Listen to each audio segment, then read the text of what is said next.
C'est très simple. Ou bien la politique ouvre toutes grandes les portes, ou bien celles-ci ne tarderont pas à être enfoncées par des citoyens en colère. Combien de temps cela peut-il encore durer? C'est une situation intenable. Si j'étais homme politique, je ne dormirais pas bien. Le démocrate passionné que je suis a déjà du mal à fermer de l'œil. Une bombe à retardement. Pour l'instant, le calme semble régner, mais c'est le calme avant la tempête. C'est le calme de 1850, quand la mèche de la question ouvrière fumait, mais n'avait pas encore mis le feu aux poudres. C'est le calme qui précède une longue période de forte instabilité. À l'époque, la grande question, c'était le droit de vote. Aujourd'hui, c'est le droit d'expression. Mais au fond, c'est le même combat. C'est le combat pour sortir de la curatelle politique, pour la participation démocratique. Nous devons décoloniser la démocratie, nous devons démocratiser la démocratie. Encore une fois, qu'attendons-nous? Bonsoir David Van Reybrouck. Bonsoir. Bonsoir tout le monde. Et bonsoir ceux qui sont en salle duplex à côté. Ils étaient trop tard avec leur réservation, mais on les aime quand même. Alors ce soir, David, nous allons dialoguer autour de votre livre Contre les élections, paru en 2014, qui dresse un bilan critique, mais juste, de notre démocratie représentative à bout de souffle. Et vous proposez une nouvelle forme de gouvernance par le peuple, et non plus pour le peuple. Un brillant essai, ramassé, vivifiant, qui mêle à la fois la perspective historique, l'approche pédagogique et puis aussi une pensée rafraîchissante. Alors pour mener à bien cette aventure, vous vous êtes nourri de travaux de politologues, de juristes, vous avez beaucoup voyagé, vous avez rencontré des militants, mais il y a aussi votre expérience au sein du G1000, on en parlera tout à l'heure. Ce livre est désormais traduit en 20 langues. Des universitaires, des alteractivistes, des citoyens éclairés s'en emparent à Barcelone, à Berlin, à Sao Paulo, avec une récente version américaine préfacée par Kofi Annan, excusez du peu, ancien secrétaire général de l'ONU. Et pourtant, hier encore, vous me rappeliez qu'en 2014, à la sortie de votre livre, il est sorti dans une espèce d'indifférence. Pire, vous disiez, on me prenait pour un farfelu. C'est quoi la question? Ma question, c'est comment vous expliquez ce succès un peu décalé et comment vous avez reçu à l'époque cet accueil très, très timide de la part des médias notamment? Je pense que j'aurais jamais pu écrire ce livre si je n'avais pas été belge en 2010 et 2011. Je le suis toujours. Mais vivre en 2010-2011 en Belgique était un privilège frustrant. C'était les 541 jours sans gouvernement. On s'en souvient tous. Et on en parle tout le temps. Il y avait plein d'actions, plein de manifestations et tout ça. Et beaucoup de gens se disent « Ah, la Belgique est devenue trop complexe. Oh, les Wallons et les Flamands, ils ne s'entendent plus. » Et donc, on expliquait la nature de la crise en référant à la Belgique. Alors que pour moi, à un moment donné, c'est devenu très très clair que la crise belge était beaucoup plus qu'une crise belge. C'était une crise démocratique avant tout. Et je me suis dit, mais la Belgique n'est pas cette absurdité qui est, hormis les courants normaux de l'histoire, nous sommes un précurseur d'une crise qui va se faire ressentir par ailleurs aussi. Et donc, le moment où j'ai saisi cette idée, mais vraiment, ça m'est tombé sur la tête, je me souviens, c'était janvier 2011, je pense, quand le note de Van de la Notte. Est-ce que vous vous en souvenez? Van de la Notte avait aussi, comme une douzaine d'autres, avait essayé de former un gouvernement. C'était la tentative la plus sérieuse. Pendant des mois et des mois, il avait calculé avec des professeurs, avec des grands chercheurs, tous les grands défis, les défis économiques et tout ça. C'était une note très sérieuse. Je l'avais lu, c'était 200 pages, si je me souviens bien. Et en ayant les 24 heures, les partis politiques avaient rejeté la note, même sans avoir lu en détail. Alors là, je me suis rendu compte, mais ce n'est pas un problème belge. Pour la première fois dans l'histoire, pourquoi est-ce qu'on a rejeté cette note? Ce n'est pas que j'étais fan de cette note contre tous les autres, ça, ce n'est pas la question. Mais pourquoi est-ce qu'on rejette, avec une vitesse aussi rapide, un travail sérieux? Si on aime ou pas, il fallait quand même reconnaître le sérieux de ce travail. Et je me suis dit, mais tiens, nous arrivons à quelque chose d'insolite, quelque chose tout à fait nouvelle dans l'histoire de la démocratie. Pour la première fois depuis 1830, les élections futures sont devenues plus importantes que les élections que nous venons d'avoir. Les élections ont été introduites dans le système démocratique pour rendre possible l'installation d'un gouvernement, d'abord un parlement puis un gouvernement, et pour la première fois en Belgique, on voyait que les élections empêchaient l'installation d'un nouveau gouvernement. Et c'était tout simplement parce que nos responsables politiques, c'était pas que le thème était tellement compliqué, BHV n'était pas tellement compliqué, personne n'en parle, mais pour la première fois, on voyait que la peur de perdre les prochaines élections allait paralyser l'action politique, même la formation d'un gouvernement. Et pour moi, c'était le début d'une réflexion sur le rôle et le tandem, le binôme entre démocratie et élection. Alors on va y venir évidemment parce que c'est le cœur de cette rencontre, mais je voulais un peu, pour ceux qui vous connaissent un peu moins, juste rappeler un peu de votre parcours singulier, prestigieux aussi avant d'arriver sur cette question. Vous êtes historien, archéologue, écrivain, vous avez étudié dans les prestigieuses universités de Leuven, Cambridge, Leyde. Vous adorez sonder l'âme humaine, vous êtes exploré un peu les êtres vivants, la face lumineuse et sombre aussi de l'humanité. Vous aimez fouiller dans le passé, être aussi dans la réflexion, l'analyse, mais aussi la méthode et la rigueur. Vous aimez prendre des chemins de traverse aussi, être sur de la poésie, du roman, des essais. Et vous avancez humblement, patiemment, comme l'archéologue que vous êtes, qui fouille une terre sacrée. Et je me demandais, avec l'espoir que vous avez derrière chaque caillou, de trouver peut-être quelque chose de neuf. Est-ce que pour la politique, c'est pas un peu ça qui vous anime aussi, de remuer, de régénérer, disons, notre sol un peu commun pour recréer un futur peut-être un peu plus désirable? C'est vrai que j'aime bien fouiller, et comme je suis formé en tant que préhistorien, je suis vraiment en dehors de tous les cénacles, bien pensants ou pas, de la vie politique. Et c'est une liberté. Je suis vraiment un outsider. Et c'est bien. Je pense que si j'avais fait des études de droit ou de sciences politiques, peut-être que je n'aurais pas osé faire ce que je fais maintenant. Et c'est très bien. Je suis un touriste. Un touriste professionnel. Mais oui, mais personne n'aime encore les touristes de nos jours. Mais j'assume, moi j'adore. Voilà, ce qui me nourrit, c'est une curiosité.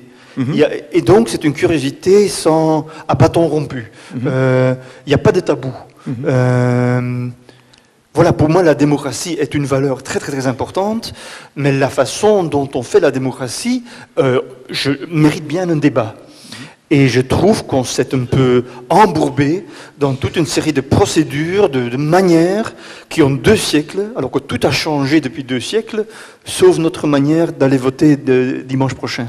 Alors, effectivement, vous dites qu'il se passe quelque chose de bizarre avec cette démocratie. C'est un mélange à la fois d'appétit démocratique et de défiance. À la fois, il y a un cruel besoin de participation citoyenne, il est partout, mais en même temps une suspicion à l'égard des partis. Vous épinglez dans votre livre à la fois l'absentéisme électoral, la volatilité des voix, mais aussi vous rappelez le chiffre d'adhésion aux partis politiques, moins de 5% en Belgique, avec 2 grands griefs, c'est notre système actuellement manque de légitimité, mais manque d'efficacité aussi.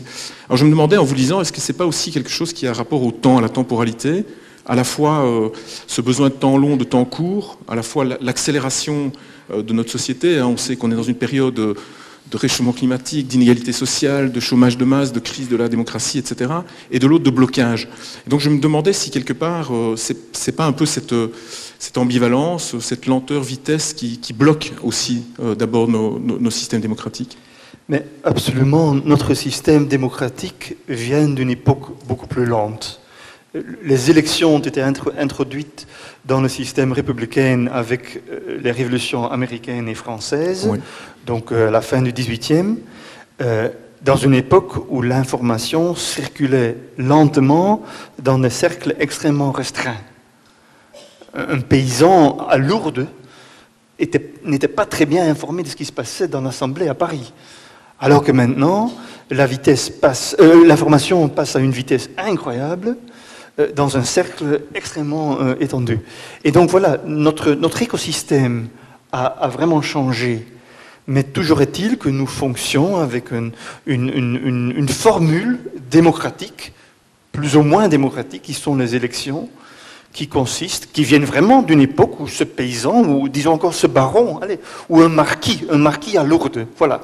Bernadette de Soubirous n'était pas encore née, Lourdes est encore un bled, il y avait sans doute un château, et voilà, là, un aristocrate ou un homme aisé pouvait indiquer qui allait prendre des décisions dans sa place pour les 4 années à venir. Parce qu'aller à Paris à tout temps pour comprendre de quoi il parlait, ça prenait du temps, c'était compliqué, il fallait 1 semaine à cheval et tout ça. Donc voilà, les élections ont été injectées dans des sociétés lentes et larges, comme la France, comme les États-Unis. Bon, ça a bien changé depuis lors, mais nous restons toujours dans une logique du 18e. Et je trouve ça curieux, parce que l'innovation est devenue le mot-clé dans l'industrie, dans le monde des affaires, dans les sciences, dans les arts, dans le sport. Chaque domaine public investit dans l'innovation, mais on semble penser qu'il y a un seul domaine qui n'a pas besoin de s'innover, et c'est la démocratie elle-même. Je trouve que ça cloche quelque part. Alors, vous parlez de la circulation de l'information, c'est aussi une critique que vous faites, vous parlez d'une période un peu d'hystérie exagérée et artificielle, oui, avec des médias qui ne sont pas étrangers à ce ras-le-bol, oui, avec le culte du clic, du buzz, du sensationnel, ce que j'appelle parfois un peu le journalisme girouette, qui va là où le vent mène, là où l'opinion le mène. Quel journalisme ? Une girouette en français, oui, girouette. Et donc, je me demandais, et derrière, il y a évidemment la classe politique qui court, qui suit, à coups de likes, de followers, de talk show. Alors je me demandais si quelque part les médias ne sont pas un peu aussi des tue-l'amour de la démocratie. Ben c'est clair que les médias tels que nous les connaissons aujourd'hui sont nés à peu près au même moment que le système démocratique. Les premiers grands journaux datent plus ou moins de la fin du XVIIIe siècle. Et donc on voit qu'ils se sont articulés et développés un peu les mains dans les mains, pour le dire avec... C'est Gérard Lenormand qui le chantait. C'est vraiment en tandem. Et quand moi j'ai commencé un travail d'activisme démocratique, des grands activistes allemands me disaient « David, c'est très bien, mais vous allez avoir des difficultés avec 2 catégories de personnes. Ce sont des politiques et les journalistes. » Parce que c'est eux qui détiennent le pouvoir maintenant, et malgré ton apport constructif, ils vont te voir comme un ennemi qui vient ébranler le système. Et c'est effectivement le cas. Et je pense que pour un journaliste politique qui toute sa vie, ou même après quelques années, qui travaille dans un bureau sur politique belge, politique nationale, on devient partie de ce système. C'est un cercle, c'est une cloche, et on a mis sur une cloche de fromage, et on circule dedans avec des politiques, donc c'est un cercle assez restreint. Et donc là, ce sont des cercles les plus difficiles à convaincre qu'une autre démocratie est possible. Les politiques les plus faciles à parler, ce sont les tout jeunes, ou bien ceux qui ont arrêté. Quand le livre est sorti en flamand en 2013, les journalistes de la VRT trouvaient ça très très très suspect, et ils m'ont mis ensemble dans de Zevende Dag, c'est l'émission hebdomadaire le dimanche matin, avec l'ancien Premier ministre Jean-Luc Dehaene. Parce que lui, dans ses mémoires étaient remarquables. Et le chapitre final de ses mémoires, c'est là qu'il parle. Je l'ai lu après avoir écrit ce livre, c'est bien dommage. Ou bien sinon, j'aurais jamais écrit le livre, parce qu'il fait une analyse, mais complètement lucide, de la crise de la démocratie qui va se manifester. Et donc, les journalistes de la VRT nous avaient mis ensemble, et l'intervieweuse demandait « Et qu'est-ce que vous en pensez, monsieur Dehaene, de cette idée ?» Il ne disait pas farfelu, mais tout le langage corporel allait dans ce sens-là.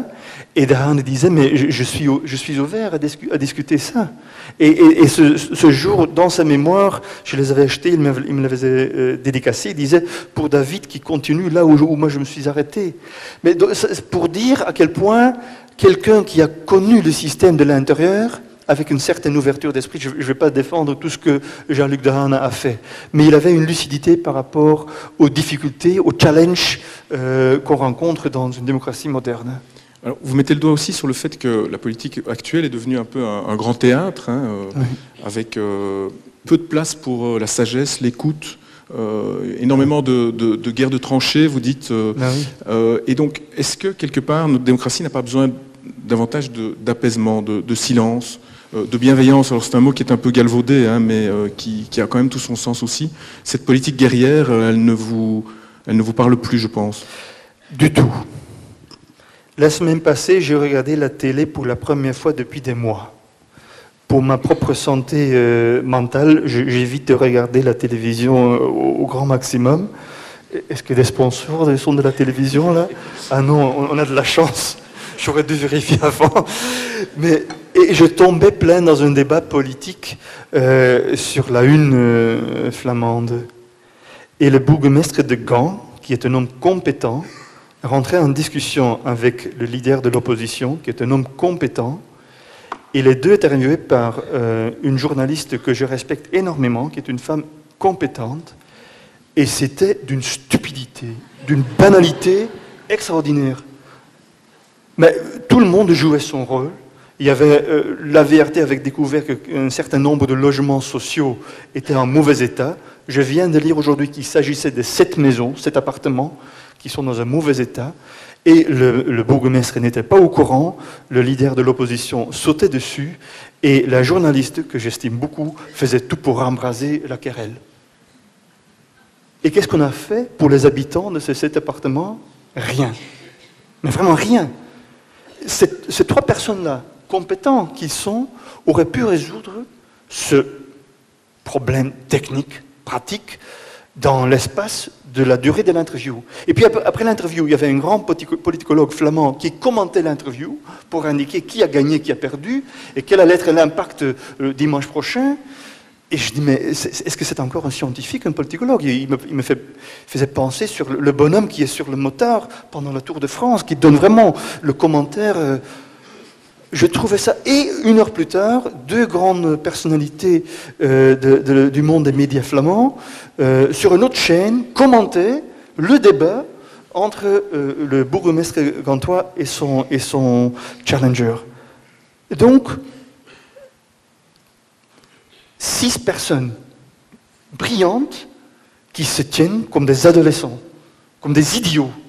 Comment est-ce qu'ils dorment? Comment est-ce qu'ils rentrent à la maison? Comment est-ce qu'ils se regardent dans le miroir pendant qu'ils se brossent les dents après un débat aussi minable? Mais c'est minable! Mais qu'est-ce qui fait ça? C'est le jeu électoral, c'est la quête, oui, c'est la quête de l'électeur. Vous parlez donc de fièvre électorale aussi, et ça, on est en plein dedans là pour l'instant. Mais c'est ça ce qui a changé. Depuis le 19e siècle, Tocqueville le décrit déjà quand il fait son voyage aux États-Unis en 1830. Il disait, c'est bizarre, j'aime bien ce système américain, ce système démocratique, mais il y a une bizarrerie. Quelques semaines avant les élections, il y a une fièvre qui s'installe et tout le monde semble perdre la tête.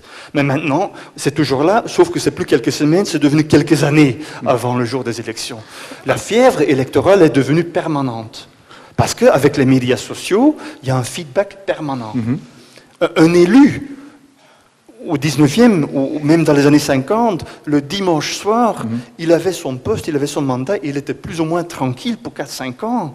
Et puis, oui, les mois de campagne avant, il fallait se montrer dans le café. Mais maintenant, avec l'autonomie, avec la prise de parole qui a été autorisée avec les médias sociaux, le dimanche soir, la campagne recommence. On va le voir, ce dimanche. On va voir, effectivement, dans les débats sur toutes les chaînes télévisées, on va faire le bilan par rapport aux élections au mois de mai ou juin 2019. Donc ce sont des élections communales, il s'agit des trottoirs et des départs de conteneurs, mais tout est devenu des élections nationales. Et je trouve que c'est pénible. Et ce qui est d'autant plus pénible, 2 jours avant ce débat, et je suis sûr que tous les soirs ça a été pareil, moi j'en ai vu qu'un seul, heureusement, mais 2 jours avant ce débat, la VRT publie les résultats d'un sondage parmi les premiers, on les appelle comment en français, les premiers votants, les premiers voteurs? Primo-votants, les primo-votants. Oui. Nous on l'appelle en beau flamand first voters. Voilà, c'est devenu du flamand. Ils sont 700 000 cette année, je pense. Voilà, les primo-votants. Baby boom de 2000. Les primo-votants, c'est joli. Et j'en apprends ici. Et il se trouve que parmi les primo-votants flamands, 26% n'aiment plus trop la démocratie et seraient en faveur d'un homme fort. Et parmi ceux qui sont moins scolarisés, c'était 57%. Et on a beau dire « Ah, ces jeunes, qu'est-ce qu'ils sont stupides ?» Mais je comprends. Quand je vois un débat pareil à la télévision, moi je deviens un adolescent de 18 ans. Moi je deviens vraiment. À quoi bon? Si c'est ça la démocratie, j'ai plus envie. Mais il y a des défis majeurs, pardon, je vous interromps. Et on est en train de parler de l'écoute. Je vous écoute. Non, tout à fait. Il y a des défis majeurs, vous disiez. Il y a des défis majeurs. Il y a un réchauffement climatique. Oui. On le sent. Il fait beau aujourd'hui. Non, il fait mauvais. Hein? C'est horrible. 24 degrés en mi-octobre, c'est horrible. J'étais une fois en Namibie et à la météo, ils étaient très contents parce qu'ils disaient on avait un temps magnifique, il a plu. C'est très bien. En Namibie, c'est que du désert. Mais je trouve qu'il y a des défis majeurs. Il y a le réchauffement climatique. Il y a une migration mondiale qu'on n'arrive pas à contrôler. Il y a une inégalité grandissante. Déjà parmi nos jeunes, les problèmes mentaux. J'ai une fois lu le chiffre, le pourcentage. Je pense 15% de nos jeunes, de nos adolescents pratiquent l'automutilation. 15%. Il y a une violence domestique dans 30% des foyers belges et partout en France. Et donc, il y a des défis majeurs et on voit nos responsables politiques raconter des salades sur quelques appartements, quelques logements sociaux. Alors on va revenir sur cette fièvre et le diagnostic que vous faites de cette démocratie malade. Mais juste une chose, la fièvre électorale, vous êtes dedans, dimanche on vote, vous êtes sur Scarbeck, vous allez aller voter, vous savez déjà pour qui, comment vous allez vous forger votre opinion et qu'est-ce que vous avez envie de dire peut-être à ce G1000 qui est là, mais qui n'est pas vraiment tiré au sort, mais un conseil à leur donner, parce que pour l'instant c'est ce système-là qui est en place. Moi je vote toujours. Oui. D'abord parce que c'est obligé ici. Oui, mais je rappelle quand même que malgré l'obligation, il y a quand même combien 10% ou 15% des gens qui ne se déplacent pas, malgré le vote. Ça a même augmenté en Belgique. Tout à fait. Mais je le fais parce que quand on a faim, on accepte chaque miette qu'on te jette. Et voilà. Mais c'est court. Oui, mais je trouve que dans une époque où l'éducation s'est démocratisée, où l'information s'est démocratisée, où la communication s'est démocratisée, il est temps qu'on démocratise la démocratie elle-même aussi. Tout à fait, oui. Juste, est-ce que vous êtes concédé aussi qu'il y a énormément de candidats, de gens élus qui sont animés par un idéal, par une passion, qui croient encore à ce système et qu'on va en parler puisque le fil rouge entre antipolitisme, poujadisme, etc. Enfin, on sait que c'est très fragile, mais ces hommes et ces femmes qui s'engagent encore, et qui prennent des risques, heureusement, donc il faut leur rendre hommage aussi quand même. Bien sûr, et je suis heureux qu'il y ait encore de nouveaux talents qui se manifestent, qu'il y ait encore des idéalistes qui sont candidats. Il y a aussi, pour la première fois, on a, à travers la Belgique, plusieurs listes citoyennes. On va y venir, oui, tout à fait, tout à l'heure. Je pense qu'il y en a 35, c'est impressionnant. Donc je vois toujours, ce n'est pas que du cynisme, mais ce système, malheureusement, le système que nous avons maintenant, et je reproche rien. Même à ceux qui bavardent de façon peu élégante à la télévision flamande, wallonne ou bruxelloise, même ceux, je ne les reproche rien du tout. Je trouve qu'ils sont victimes d'un système qui ne fait pas ressortir ce qui est en eux. C'est ça, la grandeur. Plus est en vous. Moi, je viens de Bruges, il y a le musée Grutus qui date du Moyen-Âge, et partout c'est écrit « Plus est en vous, plus est en vous ». Moi, j'ai envie de répéter ça. C'est un bâtiment du XIVe siècle, mais je trouve que le slogan qui était peint dans les lettres gothiques sur les poutres du musée du Grutus dans le XIVe siècle est d'application. Et c'est quoi cette phrase ? Plus est en vous. C'était les slogans. Vous ne connaissez pas? Non. Ah, nous bourgeois, c'était les premiers mots en français qu'on apprenait. C'était une maison seigneurale à Bruges qui est devenue un musée magnifique, une maison gothique magnifique près du Divers. Et donc, plus étant vous, voilà, il y a mieux. Vous êtes capable de mieux que ça. D'accord. Voilà. Mais précisément, alors, est-ce que notre classe politique actuelle, avant d'attaquer plus loin que le diagnostic, vous réfléchissez aussi à qui la faute? Et c'est vrai, alors on reproche carriérisme, déconnecté du réel, englué dans la particratie, enfin voilà, quand c'est modéré, sinon profiteur, parasite, enfin on entend tout. Et en même temps c'est très fragile quand on voit la montée des populismes, enfin c'est un champ que vous avez exploré aussi pas mal, parfois aussi à contresens. On voit à l'Est, récemment en Amérique latine, encore ce qui s'annonce au Brésil, on voit que ce rejet de la politique au sens large débouche là-dessus aussi. Alors c'est très compliqué en tant que démocrate comme vous êtes de ne pas verser du mauvais côté de la... Voilà, donc je voulais vous entendre un peu là-dessus sur les dérives populistes et ce qu'elles disent de notre société malade. On a tendance à penser que le populisme est une maladie dans le corps sain de notre démocratie. Et donc c'est eux le problème. Et je ne suis pas d'accord. Je pense que le populisme est plutôt un symptôme qu'une maladie. Ça montre qu'il y a un problème avec notre système démocratique. Ça montre que, voilà, ces jeunes-là, ce 25%, ces 57% des jeunes flamands peu scolarisés, je pense, s'ils sont en faveur d'un leader fort, la chance qu'ils vont voter pour un leader populiste est assez grande. Et c'est normal, en quelque sorte. Nous vivons dans une démocratie qui est devenue une démocratie des diplômés. Dans le Parlement, il y a toujours eu, bien sûr, une surreprésentation de ceux qui sont très scolarisés, les universitaires. Mais de nos jours, ça n'a jamais été aussi grave. Voilà, je crois que dans le Parlement actuel, il n'y a personne qui n'a pas fait des études secondaires ou des études supérieures. C'est étonnant, hein, les chiffres sont... Et le taux de juristes est extrêmement élevé. Et donc, on appelle ça toujours la démocratie représentative. Mais est-ce qu'elle est toujours représentative? Et si les gens sont capables à suivre chaque seconde de la journée ce qui se passe en politique, et leur droit se réduit à cocher une case une fois tous les 4-5 ans, eh bien, ils hurlent. Ils hurlent en silence sur la page Facebook ou Instagram ou Twitter, ou ils hurlent en silence dans l'isoloir le jour des élections. Je pense que vous aviez raison, le silence et l'écoute sont essentiels, mais déjà nos démocraties sont marquées par un silence, mais c'est un silence très désagréable. Pesant. Hein. On ne parle plus dans notre démocratie. On vote en silence. On doit se taire dans l'isoloir. La loi vous oblige de vous taire. Si j'explique ça à mes amis congolais. Et donc, attendez, expliquez-moi bien, Monsieur David.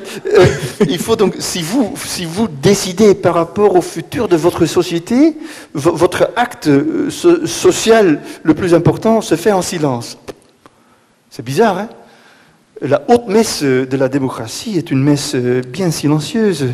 Et puis on rentre à la maison, aussi frustré qu'avant, et on hurle en silence pendant 4 ans sur Facebook. Eh bien, je comprends qu'on vote pour les populistes. Mes grands-parents, ils sont tous morts. Mes grands-parents, qui étaient des gens peu scolarisés, c'était des ouvriers, voilà. La toute petite classe ouvrière flamande, brugeoise, je suis sûr, de nos jours, ils iraient voter pour des populistes, c'est clair. À l'époque, c'était l'époque de la pilarisation. Ils se sentaient encore représentés. Tout simplement parce que dans le pilier catholique auquel ils appartenaient, il y avait un va-et-vient entre ceux qui étaient peu scolarisés et ceux qui étaient très scolarisés. Mon grand-père allait parler au curé, le curé allait peut-être parler à l'évêque allait parler au professeur de Leuven, et lui allait parler au sénateur à Bruxelles. Donc il y avait vraiment un ascenseur social entre entre les besoins et les frustrations de mon grand-père, non scolarisé, et ceux en eau. Ça n'existe plus. Ça, très peu. Parfois dans les syndicats, peut-être plus dans les syndicats wallonnes. Mais dans une société comme la Hollande, le seul parti qui fait encore le lien entre les scolarisés et les non scolarisés, ce sont les partis populistes. Et j'aime pas le programme de ces populistes, mais faisons la distinction entre les leaders populistes et les voteurs populistes. Moi, j'ai beaucoup plus de sympathie pour ces voteurs populistes. Peut-être parce que je viens d'une famille pareille. Et on voit de plus en plus... Il y a eu quelques livres ces dernières années aux États-Unis, en Angleterre, en France... Retour à Reims de Didier Eribon, sont tous écrits par des gens issus des familles sobres.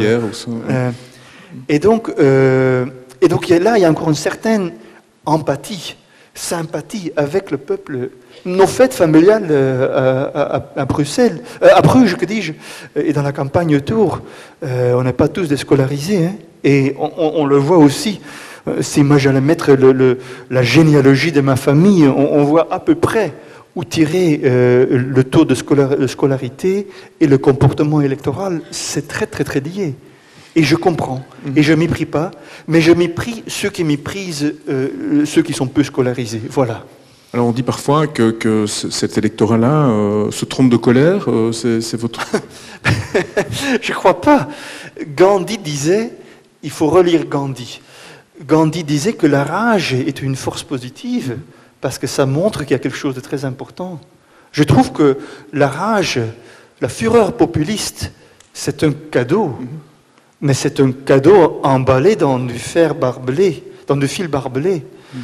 Et les politiques démocratiques, soi-disant démocrates, disent « Ah non, ça hurle ». Le voteur populiste, on veut rien. On voit très bien en Allemagne, les Allemands, pour la première fois, se voient confrontés, un des derniers pays en Europe, avec des leaders populistes. Ah non, ils se trompent. Je trouve ça problématique. Hein. Avec la tendance à culpabiliser aussi l'électorat. On culpabilise l'électorat, on démonise l'électorat, et je trouve qu'on les pousse encore plus loin. Ce ne sont pas encore des fascistes, hein, ceux qui votent pour les partis populistes, mais au fur et à mesure qu'on va les nier, ils vont devenir fascistes. C'est clair. Je pense le sentiment le plus important en politique, c'est l'humiliation. Et je trouve que notre système actuel manque beaucoup d'intelligence émotionnelle. Ceux qui se sentent humiliés sont ceux qui vont être en colère. Et d'abord, ils vont s'exprimer par un vote populiste, puis par une agressivité, une agression verbale, et on ne connaît pas la suite. Mais il faut aimer ceux qui sont en rage. Il faut les aimer. Et il faut leur donner des autres outils et des autres contextes qui leur permettent d'exprimer leur rage, pour qu'ils se sentent au moins respectés. On a besoin de thérapie de couple. Mais c'est vraiment ça. Je vous suis bien. Un bon thérapeute de couple, la meilleure thérapeute de couple actuelle, c'est une Belge anversoise francophone. Donc ça tombe très bien. Elle est devenue la thérapeute, vous la connaissez, Esther Perel? Ah, il faut tous écouter. Esther Perel, je pense qu'elle va être traduite en français bientôt. Elle habite à New York. C'est la psychothérapeute la plus chère de New York. Des New-Yorkais payent des milliers de dollars pour sauver leur mariage chez elle. Et elle a fait quelque chose de génial. Elle a invité des couples à venir gratuitement chez elle, à condition qu'elle pouvait enregistrer la conversation et anonymiser après. Et donc maintenant, on peut écouter, c'est en anglais. Mais quelle sagesse cette femme a. Il y a des couples qui sont en conflit profond. Elle arrive à débloquer. Eh bien, je trouve qu'il y a un parallèle. Il y a un parallèle entre la thérapie de couple et la démocratie actuelle. Sauf que nous n'avons pas encore de thérapeute professionnel. Nous avons Gandhi. C'est un bon début. Alors, on va continuer notre diagnostic avant d'attaquer plus loin les remèdes, mais vous dites aussi, il y a aussi un peu la faute aussi aux technocrates, hein, qui sont parfois, eux, pour le coup, non élus, qui n'ont pas toujours la légitimité. Par ailleurs, on sait la puissance des lobbies, hein, dans ce domaine, et aussi précisément de manquer parfois un peu d'empathie. Donc les gouvernements de technocrates, ça ne marche pas non plus, vous dites. Hein. Oui. Ben, on dit parfois qu'il n'y a que deux solutions à la crise de la démocratie, c'est ou bien le populisme ou bien la technocratie. Eh bien, c'est vrai qu'une technocratie, ça pourrait marcher. Et de nos jours, il y a même des jeunes gens brillants au Danemark qui disent la crise climatique est telle qu'il faudrait avoir un potentat bien vieillant. Ça me fait peur, hein, mais je comprends pourquoi ils pensent. Parce que notre démocratie est incapable de résoudre, de faire quelque chose. Nous allons droit vers le mur. Réchauffement climatique, on l'a vu cette semaine, 1,5 degré, ce serait plus possible. D'ailleurs, je pense, entre parenthèses, que la crise climatique est plus importante que la crise démocratique. C'est bizarre parce que je donne beaucoup de mon temps à cette crise démocratique. Mais je pense ne pas résoudre la crise démocratique ne va pas aider la crise climatique non plus. On n'a pas trouvé les bonnes manières à résoudre, à trancher collectivement sur les défis majeurs. La question de la gouvernance se pose aussi.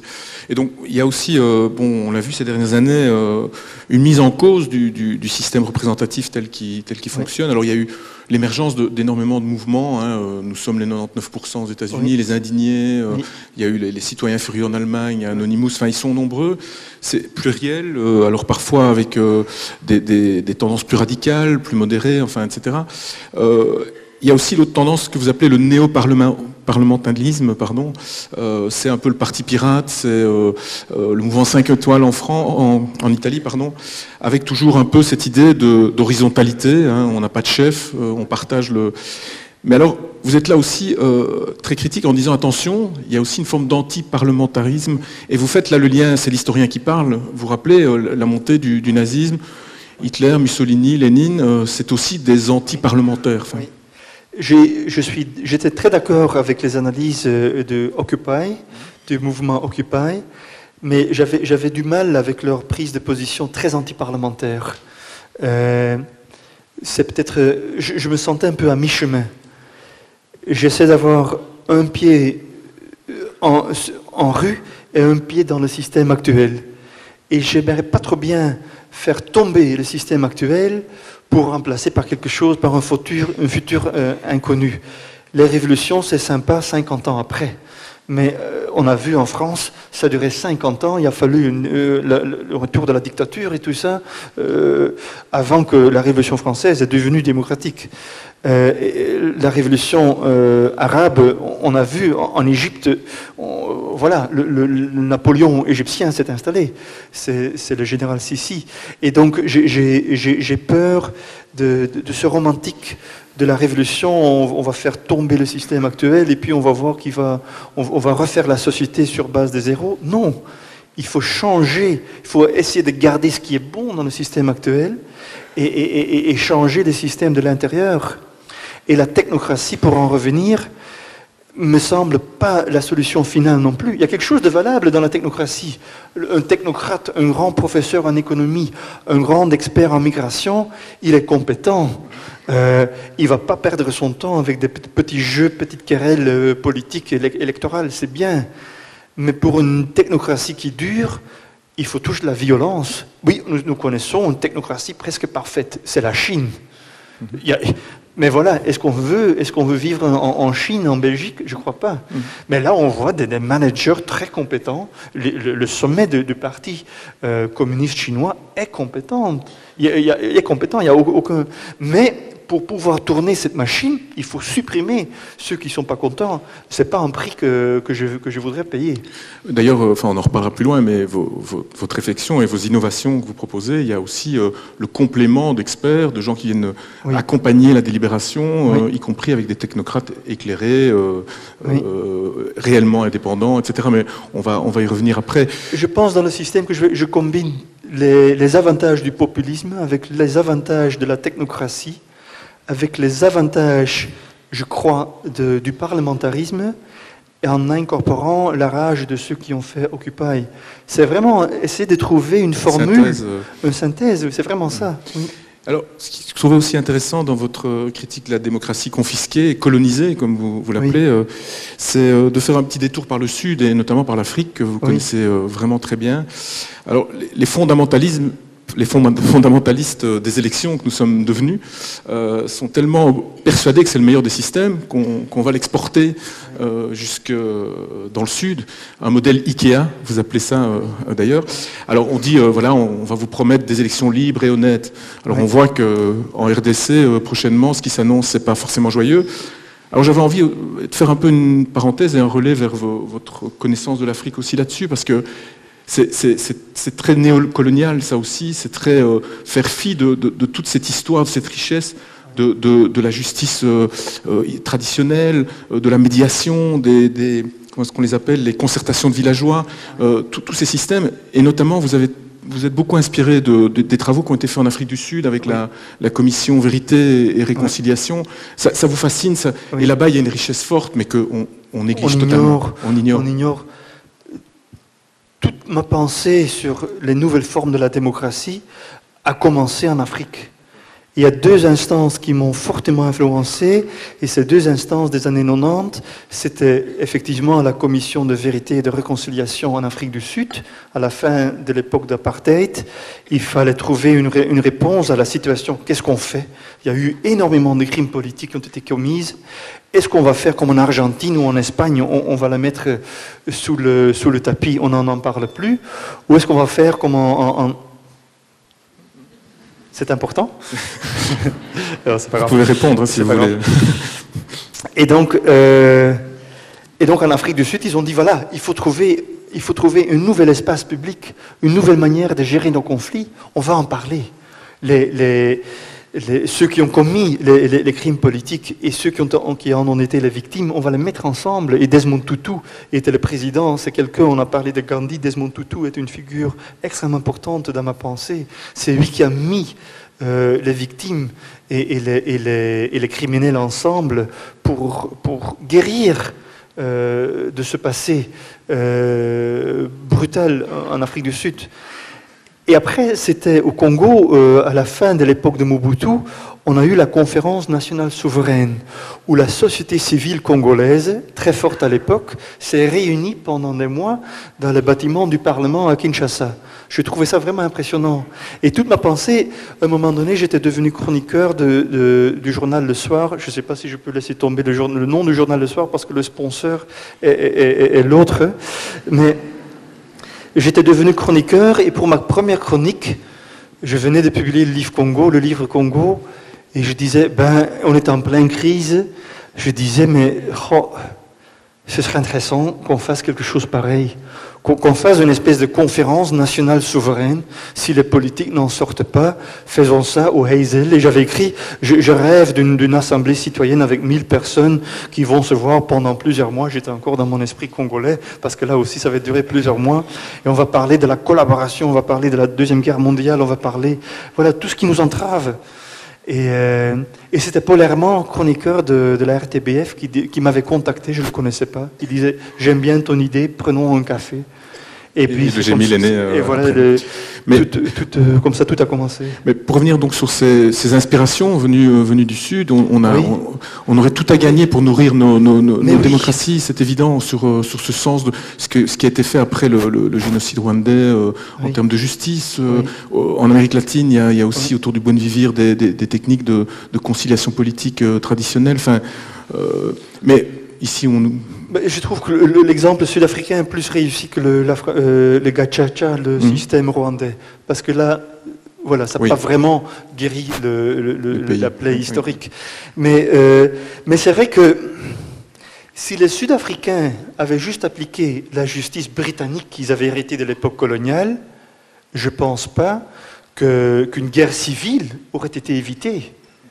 Mais l'idée de Mandela et de Tutu était vraiment de trouver un instrument qui permettait d'exprimer la rage, le chagrin, les émotions, pour que cette frustration gigantesque dans ce pays n'allait pas déboucher dans une guerre civile qui était très réelle. Entre la libération de Mandela et son élection, il y a eu un danger de guerre civile très sérieuse. Et donc, voilà, on voyait. Et là, ils sont retombés sur une idée très importante, c'est la philosophie de Ubuntu. C'est un mot qui se traduit difficilement, mais voilà, c'est-à-dire Moi, je suis moi grâce à être avec des autres moi. C'est l'idée de l'interconnectivité des êtres. On n'est pas la somme des individus, on est avant tout, parce que la pensée occidentale est une pensée très individualiste. Depuis la Renaissance, depuis Descartes, on a coupé la société en morceaux et on a défendu les droits de l'homme. Ce qui est un atout incroyable, bien sûr. Mais nous, occidentaux, on se sent mal à l'aise à défendre le tissu social. La notion de tissu social est une notion peu réfléchie. Et peut-être parce que ceux qui l'ont fait de façon fasciste. Donc, penser le tissu social de façon constructive et humaniste et inclusive, c'est vraiment un grand défi. Et il faut qu'on s'inspire des penseurs africains. Moi, j'ai appris énormément des philosophes africains qui ont parlé de la politique au-delà des partis politiques. C'était riche pour moi, c'était nouveau. Mais on a fait avec les élections comme on a fait avec les médicaments occidentaux. Arrêtez votre bazar, arrêtez votre charlatanisme, votre médecine traditionnelle. Voilà, les antibiotiques sont arrivés. Mais on a fait la même chose. Arrêtez avec vos concertations en dessous d'un palmier ou en dessous d'un arbre à l'ombre. Arrêtez, on va mettre des isoloirs. Mais c'est vraiment comme ça. Si le Congo doit se démocratiser, pardon. Oui, non, mais c'était la suite. On va voter en RDC fin décembre. On a exporté des imprimantes, des machines à voter qui vont être sans doute inefficaces et qui vont sans doute peut-être faire pire que bien, non ? Ce sont devenus des nouveaux sacrements. Il y a une nouvelle évangélisation électorale qui a lieu. On impose un modèle et on pense que voilà, le jour après, le Congo va se réveiller dans un état scandinave. Voilà. Voilà, on exporte vraiment comme un package de chez Ikea. Voilà, l'isoloir, le manuel, les bulletins de vote, et si c'est un peu de travers, c'est que vous avez mal assemblé. C'est pas notre faute. Nous, on a exporté le modèle idéal. Et quand on dit le Congo doit se démocratiser, c'est vraiment dire vous devez faire comme les Suédois ou comme les Belges. Et on oublie que même chez nous, le système commence à être caduc, primitif. On exporte toujours notre modèle et on dit aussi notre financement, notre soutien va être en fonction de la qualité de vos isoloirs. Mais c'est vraiment ça. Alors que je ne veux pas faire la défense des autocraties africaines, mais il y a toute une pensée, il y a toute une série de pratiques africaines qui sont merveilleuses, qui doivent nous inspirer, nous occidentaux, et qu'on connaît à peine. Alors, pardon, mais je vous interromps tout le temps. Mais c'est votre pensée qu'on écoute. Et ça, c'est vrai aussi. C'est le chauffeur. Mais moi, j'ai beaucoup appris. Moi, j'ai beaucoup appris de cette richesse, de cette richesse de s'écouter. Les palabres, les fameuses palabres africaines. Mais tout ce que je préconise en démocratie participative, en démocratie délibérative, ce n'est que ça. Ce n'est que ça. On se met en dessous du manguier et on se parle, on prend le temps, on se respecte. Peut-être installer des manguiers au Parlement. Voilà. Alors, j'ai envie de vous dire, docteur Van Reebrouck, on va poursuivre le malade démocrate, et je vous propose de nous arrêter sur la pathogenèse. Alors j'ai appris un terme médical avec vous grâce à ça, donc c'est le processus de déclenchement de la maladie. Oui. L'historique de la maladie. L'historique de la maladie, voilà.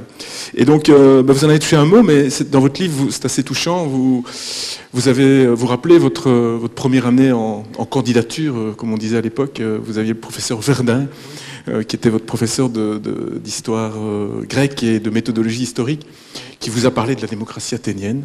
Et là, on a l'impression que c'est un peu la révélation. Enfin, vous avez une espèce de... Et en plus, au même moment, le mur de Berlin est en train de tomber. Oui. Moi, j'étais en première candidature en 89. Et ma toute première leçon, c'était le professeur Verdun. C'était une figure assez imposante, mais d'une grande tendresse, un vrai intellectuel.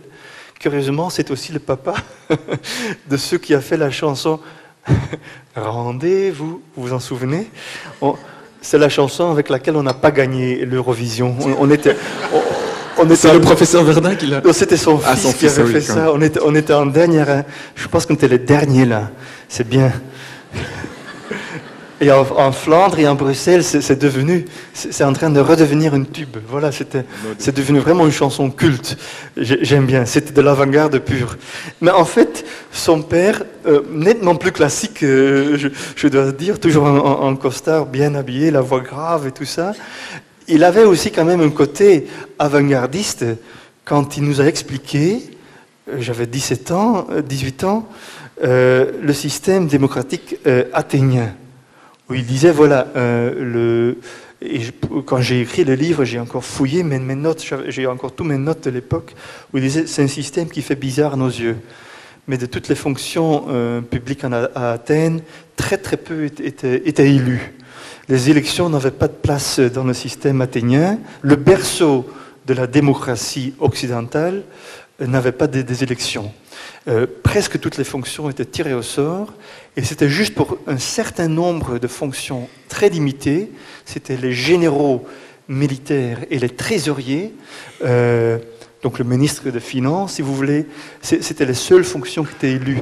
C'est curieux parce que chez nous, ce sont les dernières fonctions qu'on a à élire. Le directeur de la Banque nationale et le sommet de l'armée belge sont des postes qu'on ne va pas élire. Mais à Athènes, à l'époque, on pratiquait les élections pour ce nombre très restreint de fonctions très spécifiques. Et tous les autres postes étaient distribués par le tirage au sort et par un nombre d'organes. C'était pas qu'on allait juste tirer au sort une assemblée qui allait dire voilà, vous allez dire que comment va-t-on faire. Il y avait plusieurs assemblées. On commençait avec une assemblée de grande envergure, plusieurs milliers de personnes, puis il y avait un comité qui préparait les lois de 500 personnes et tout ça. Donc il y avait plusieurs assemblées tirées au sort. Et aussi la justice était largement, les juges étaient largement tirés au sort. En Belgique, c'est le seul endroit que nous connaissons encore, avec les jurys d'assises. On est en train de les supprimer.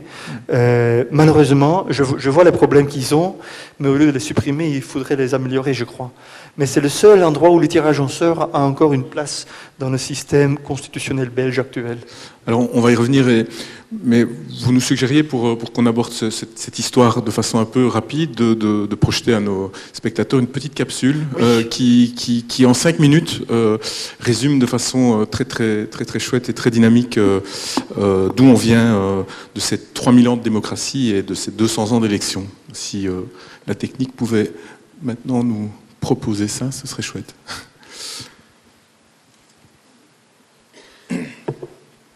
Most of us believe that if you hold elections, you automatically get democracy. But is this true? History shows that elections do not always create democracies. They can even bring dictators to power. For 3,000 years, humans have been experimenting with democracy. But elections only entered the game some 200 years ago, with the American and French revolutions. So what was there before? The answer is surprising. Lottery, or sortition, to use the technical term. Here is what Aristotle had to say. The appointment of magistrates by lot is democratical, and the election of them oligarchical, or aristocratic. Of the 7,000 public functions in ancient Athens, only 100 were elected. All the rest were assigned by lot. Even if only 3 adult men could be drafted, the range of tasks given to them was impressive. The system was based on 3 principles. If you draft people by lot, you get everyday people in government. If you give them time and information, they find solutions that work. And if you do it often, more and more people get involved. This system worked. It increased public trust, it diminished corruption, and it fostered long-term thinking. Sortition was continued in many Renaissance states, ensuring centuries of peace and prosperity. Rousseau and Montesquieu, the great philosophers of the 18th century, agreed with Aristotle. Drafting people by lot was democratic, electing them was aristocratic. Yet why then were elections favoured right after the revolution? The answer is shocking. Because those who took power in America and France were against democracy. They feared the rule of the mob. Elections were not introduced to make democracy possible, but to stop democracy. Only very few people could vote, even less could run for office. Elections had to create a new elite, a natural aristocracy as Thomas Jefferson called it. power had to remain in the hands of a minority. In the 19th and 20th century, more and more people obtained the right to vote and run for office.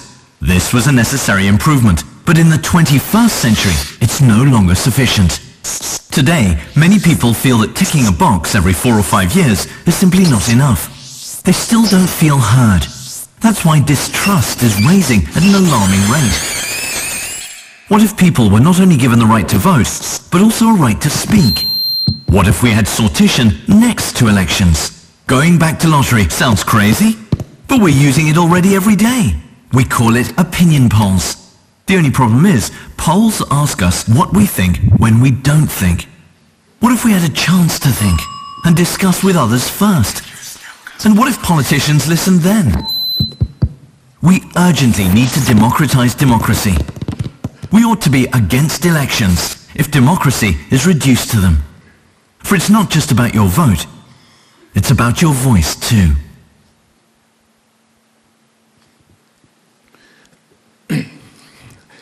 Alors voilà, après cette petite synthèse en express, plus tard, donc, pour faire un saut dans l'histoire, vous rappelez dans votre ouvrage aussi les expériences qui ont été menées au Moyen-Âge, hein, dans plusieurs cités-États, que ce soit à Venise, à Florence aussi, mais aussi en Espagne. Et puis, là, quelques expériences qui étaient en plus pas totalement, pour le coup, égalitaires. Et puis pendant 5 siècles, on ne va plus en entendre parler. Comment vous expliquez le fait qu'on ait complètement oublié pendant toute cette longue période de l'histoire, oui, cette réflexion sur la démocratie délibérative? Mais je pense qu'avec la Révolution française et américaine, voilà, moi à l'école à Bruges, j'ai toujours appris que la Révolution française, c'est à la fin de l'aristocratie et le début de la démocratie. Alors que si on regarde en détail, c'est à la fin de l'aristocratie héréditaire et le début de l'aristocratie électorale, une nouvelle aristocratie. Et à l'époque, on voit très très bien, je cite plusieurs exemples, les révolutionnaires français et américains, ils avaient peur de la démocratie. Le mot démocratie, pour eux, c'était comme le mot anarchie pour beaucoup de gens de nos jours. C'était vraiment, oh, c'est la masse qui va venir mettre la patte, et voilà. Et donc, il y avait une vraie peur pour la démocratie. Et donc, les élections ont été installés pour arrêter la démocratie, pour faire à ce que les meilleurs talents allaient reprendre. Donc, c'était une nouvelle aristocratie, l'aristocratie naturelle, comme disait Jefferson, ou l'aristocratie élective, comme disait Rousseau. C'était l'aristocratie naturelle, c'est-à-dire pas ceux qui ont des châteaux et des chevaux et des droits de chasse ou que sais-je, mais ceux qui ont fait des études de droit. C'est eux qui vont gérer le pays.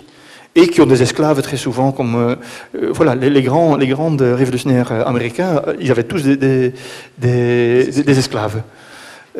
Donc c'était en fait, ce qu'on voit très souvent avec une révolution, c'est la masse qui fait la révolution. Le numéro 1 est chassé ou décapité, mais ce n'est pas la masse qui prend le pouvoir, c'est le numéro 2 qui prennent le pouvoir. Très souvent, ceux qui ont été déjà en place avant, on l'a très nettement vu aux États-Unis et en France, et donc eux, ils doivent se sécuriser une légitimité, parce que leur pouvoir ne vient plus de Dieu, ils vont commencer à parler du peuple. C'est ça. Voilà, nous sommes les représentants du peuple. Mais si on regarde qui avait le droit de vote, juste après la Révolution française, c'était l'élite totale. C'était l'aristocratie naturelle qui avait le droit de vote. Même chose en Belgique en 1830. Ceux qui avaient le droit de vote avaient un joli demeure le long du semois. Et ce n'était pas le cas pour la plupart des Belges. C'est ça, donc on parle au nom du peuple, mais pas avec lui. Voilà. Et on est, mais aussi à l'époque, vous le rappelez, on exclut, que ce soit aux États-Unis, les Noirs, les femmes, les esclaves, et en France, pareil.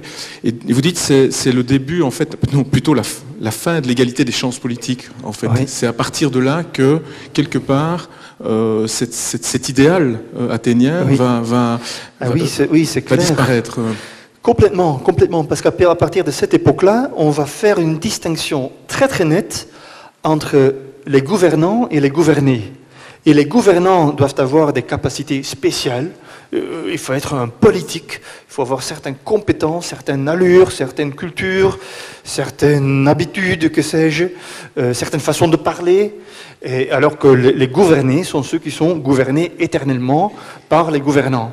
Aristote disait aussi, c'est formidable, mais il faut relire Aristote, et c'est pas si difficile que ça. Aristote, c'est un écrivain d'une clarté incroyable. Il disait, la démocratie, c'est le régime de la liberté. C'est vrai. Être libre veut dire vivre dans une alternance de gouverner et d'être gouverné. Mais c'est quelque chose qu'on a complètement oublié.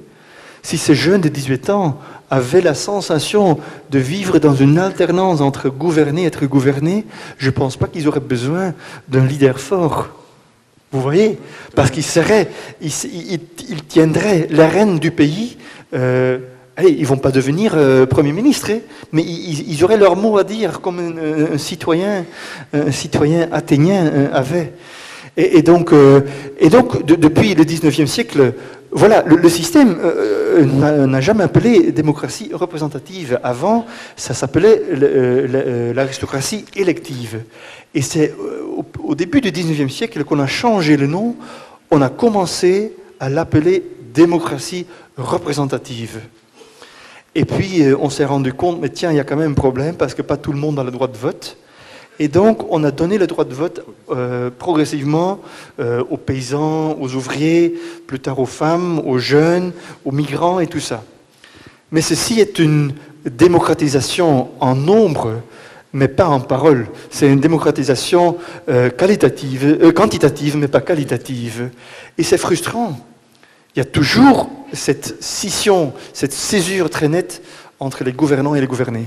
Alors, juste pour faire une petite incise historique sur la Belgique, donc notre constitution à l'époque était quand même assez exemplaire, malgré Absolument. tout. Mais malgré tout, elle avait, notamment par ses principes de frein et contrepoids, hein, donc Oui. avec le contrôle Oui. de tel organe sur l'un et l'autre. Oui. Mais malgré tout, on avait les biais aussi de cette démocratie représentative. Bien sûr. Ben, notre constitution a été répliquée un peu dans le monde entier. On a souvent oublié, mais la constitution belge était vraiment un document extrêmement important dans le 19e. Parce que c'était le premier document qui trouvait un équilibre entre le droit du Parlement et le roi. C'est pour ça que nous vivons dans une démocratie, dans une monarchie constitutionnelle ou dans une monarchie parlementaire. C'est pour ça que dès que nous avons un nouveau roi, il doit aller prester serment, c'est ça l'expression, devant le Parlement, pour dire voilà, je suis le premier, mais je me soumets. En fait, j'ai rien à dire parce qu'il y a la Constitution qui est plus puissante que moi. C'est vraiment ce qu'il fait. Et cet équilibre était considéré comme quelque chose de révolutionnaire en 1830. Et malheureusement, voilà, on a très souvent remanié notre constitution, c'est bien, mais le principe de vote est resté dedans. Et je pense que ce serait intéressant on n'a même pas le droit de référendum. L'article 33 de notre constitution bloque un peu l'innovation démocratique, parce qu'il dit que tous les pouvoirs est dans le Parlement et le Sénat, et parmi les élus du peuple. Et je pense qu'il faudrait enrichir les élus du peuple. Nos représentants ne doivent pas être exclusivement élus. Alors on vient assez naturellement vers ces remèdes hein, que vous préconisez et qui font partie de la richesse de votre ouvrage et qui finalement s'inspirent aussi de toutes ces innovations démocratiques qui sont nées depuis le début des années 90. Notamment, vous citez toute l'expérience menée par le professeur Fishkin, je pense, de l'Université du Texas. Peut-être nous en toucher un mot. Mais il va y avoir un peu partout des jurys citoyens qui vont naître, des sondages délibératifs, des conférences du consensus. Enfin, on sent que ça bouillonne depuis 25 ans. On va aussi en revenir sur les exemples que vous citez, qui sont les plus aboutis, notamment au Canada, en Irlande et en Islande. Mais c'est un peu le paradoxe, et j'avais envie de vous entendre d'abord avant d'entrer sur les exemples. Est-ce que quelque part, il n'y a pas un décalage entre cette vitalité-là, cette vigueur, notamment dans la recherche de politologues qui ont inventé beaucoup de choses, d'activistes qui ont mis en place des choses très très riches, et puis ce décalage, cette méfiance, cette défiance des médias, de la classe politique traditionnelle. Donc, énorme décalage entre... voilà. C'est vrai. C'est vrai, on sait depuis 25 ans que nous avons des alternatives très intéressantes pour faire mieux fonctionner une démocratie électorale. On le sait depuis 25 ans. Mais bon, on sait depuis 40 ans que le réchauffement climatique va se faire. Si dans les années 80, les politiques avaient mis en pratique ce que les scientifiques disaient déjà, on ne serait pas ici dans un t-shirt. Voilà. Et donc, il faut un temps de gestation et c'est frustrant. Je me sens parfois comme un Cassandre. On est en train d'aller droit vers le mur. Le Brésil, qui est une des grandes démocraties de l'Amérique latine, va peut-être voter un fasciste dans 2 semaines. C'est terrible. Les Philippines l'ont fait l'année passée. Donc ces pays qui ont adopté le modèle électoral sont en train... On le voit année par année, depuis 5 ans, le nombre de pays réellement démocratiques est en train de diminuer. Après la Deuxième Guerre mondiale, on avait encore une poignée de démocraties. Puis, jusqu'à là, en 2005-2010, ce chiffre a monté. Je pense qu'on était à presque 120 démocraties au niveau mondial. Et maintenant, ça commence à diminuer partout. Partout dans l'Occident, le parti politique est considéré comme l'instance le plus corrompue de la vie publique. Même, mais il y a des chiffres qui ont été publiés. En Norvège, Norvège, une des démocraties les plus solides, 41% des gens croient que les partis politiques sont corrompus, voire extrêmement corrompus. 41% des Norvégiens. En Belgique, c'était 67%. En France, 70%. En Espagne, 80%. En Grèce, 90%. Mais c'est amusant et en même temps, mais qu'est-ce que ça en dit? Ça en dit long sur la santé de notre système démocratique si les acteurs principaux sont regardés comme des voyous. Moi, je ne pense pas que ce sont des voyous. Mais s'ils sont considérés ainsi, nous avons quand même un problème. Nous avons vraiment un problème. Et c'est ceux qui ont le problème qui font rien contre. C'est comme s'ils ont un peu mal aux dents. Oh, oui, c'est vrai, c'est désagréable.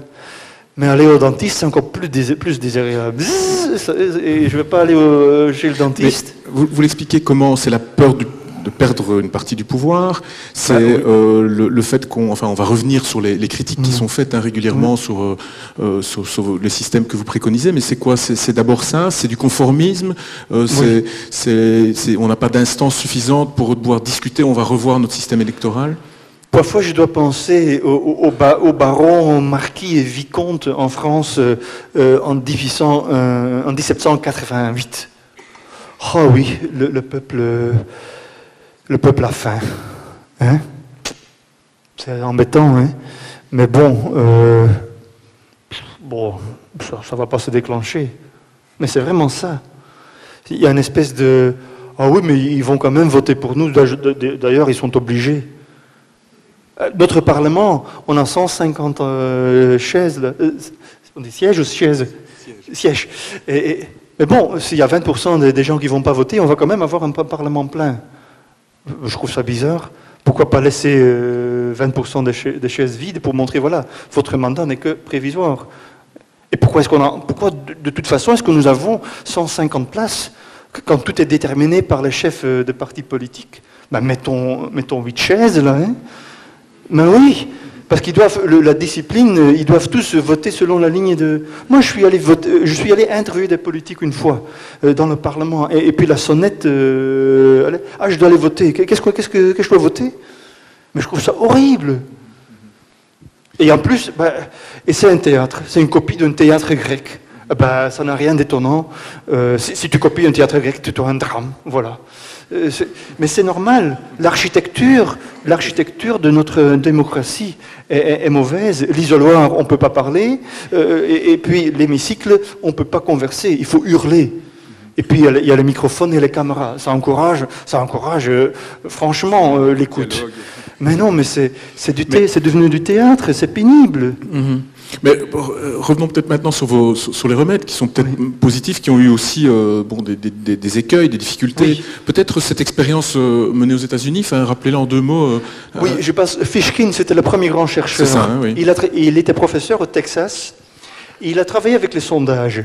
Il avait sondé, je ne sais pas, 1000 Texans pour demander « Seriez-vous prêts à payer un peu plus pour de l'électricité propre ?» Au Texas, l'État pétrolier par excellence. Et 51% ou 52% des gens disaient oui. Je trouvais que c'est encore beaucoup pour le Texas, déjà. Et puis il dit, bon voilà, maintenant on sait ce que les gens pensent quand ils ne pensent pas. C'était juste, voilà, ils n'ont pas raisonné, c'est comme dans un référendum, ils ont voté avec leur tripes. Et ils ont reçu un coup de fil entre 5 et 7 heures le soir, ils étaient en train de faire leurs hamburgers. Est-ce que vous voulez payer plus pour votre courant? Ben non, voilà. 52, 40, et ça influence la politique énergétique de l'État. Et puis il s'est dit, mais invitons un panel représentatif de Texans pour un week-end, on va les mettre ensemble avec des experts, avec des politiques, et on va les mettre autour des tables, ils vont se renseigner, ils vont se documenter, ils vont apprendre, et puis je vais encore une fois faire mon sondage. Le soir de ce dimanche soir, donc après ce week-end, il demande à ces 300-400 personnes, seriez-vous prêts maintenant à payer plus? C'était 84% qui le disaient. Les mêmes gens. Un an plus tard, il fait encore un sondage parmi ses participants, c'est toujours 80 et quelques %. Ça montre qu'un citoyen informé pense différemment qu'un citoyen qui vote avec ses tripes. Et c'est très important. Aujourd'hui, cette expérience a été répliquée au Texas. Le Texas est maintenant l'État américain avec le plus grand nombre des éoliens. Parce que les politiques se sont rendus compte, tiens, même si ma campagne a été financée par les lobbies pétrolières, je vois quand même que le peuple texan est prêt à payer un peu plus pour de l'électricité propre. Parfois, le peuple est plus intelligent qu'un politicien qui a peur de ses électeurs. Et je trouve que c'était le début des recherches incroyables sur le tirage au sort, parce que les participants dans un sondage sont tirés au sort, et les participants pendant ce week-end étaient aussi tirés au sort. Et donc, c'est lui vraiment qui a fait des travaux remarquables et qui ont été répliqués. D'abord au Canada, aux Pays-Bas, et je pense que c'est l'Irlande et l'Australie qui sont les pays les plus intéressants de nos jours. Mais je vous propose de regarder un très court reportage sur le cas irlandais qui a changé, qui a réfléchi sur sa constitution. Oui, c'est une capsule de la télévision allemande, c'est ça. Traduit en français avant-hier par un bénévole du G1000 pour vous. Voilà.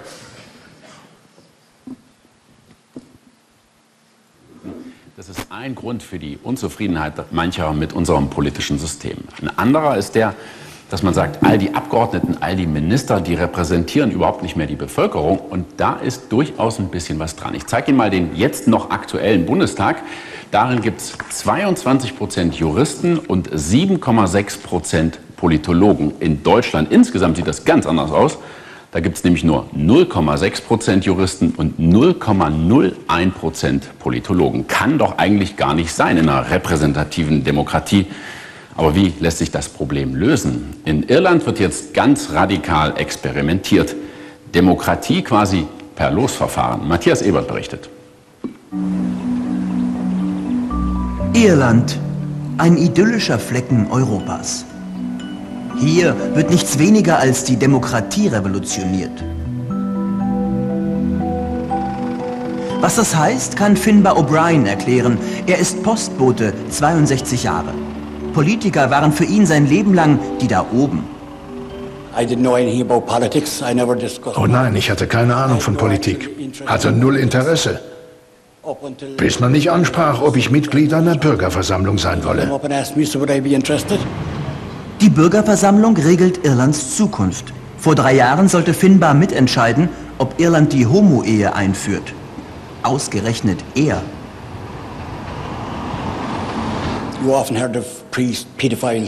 Ihr habt schon von pädophilen Priestern gehört?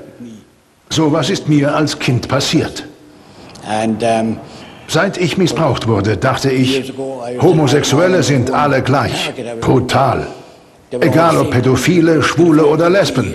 Alle gleich. Ich hasste und verachtete sie. In diesem Hotel bei Dublin geschieht seit einiger Zeit dieses Bürgerdemokratie-Experiment. Hier tagt Irlands 4. Bürgerversammlung. Finbar war bei der ersten 2014 dabei. Das Besondere, 99 Iren machen ein Jahr lang Politik. Normale Bürger, junge, alte, Akademiker, Bauern und sogar ein Türsteher. Alle zufällig ausgewählt per Los. Auch David Cohen, ein LKW-Fahrer. Normalerweise liest du nur die Zeitungen und erfährst, was schon entschieden wurde. Aber hier in der Bürgerversammlung bekomme ich den gesamten Prozess mit. Ich schaue hinter die Kulissen, sehe die Entwürfe. Jeden Tag, jede Stunde werde ich aufgeschlossener und erfahre viel. Gerade geht es um die Zukunft der Rente. Statistiken werden gewälzt, Experten angehört. Mühsame Detailarbeit. Ohne Hinterzimmergespräche, live übertragen ins Netz, wie jedes Jahr. Die irische Wirtschaftskrise war schlimm. Auf den Straßen, so viel Wut bei den Bürgern. Die Schuld sahen sie bei den Politikern, die die Krise verursacht hatten. Deshalb gab es einen gemeinsamen Willen im Volk, dass wir etwas Neues probieren mussten. Und zwar die Bürger einbinden in die Debatte um Irlands Zukunft. Sie stimmen ab und empfehlen ihrer Regierung, wie sie handeln soll. Die Berufspolitiker müssen sich zwar nicht zwingend an das Bürgervotum halten, es ist aber ein starkes Signal. Demokratie mit Los, eigentlich ein uraltes Prinzip. Bereits im antiken Athen wurde gelost. Die Volksversammlung, der Rat der 500 und sogar das oberste Gericht. Alle Ämter wurden auf Zeit zugelost. So war jeder Bürger irgendwann mal Teil der Regierung. Wutbürger, damals undenkbar. Undenkbar schien in Irland die Legalisierung der Homo-Ehe. Zu konservativ die Bevölkerung, zu stark die Macht der Kirche. Dennoch diskutierte die Bürgerversammlung vor 3 Jahren dieses Tabuthema sachlich. Erst dadurch änderte Finbar O'Brien seine Meinung.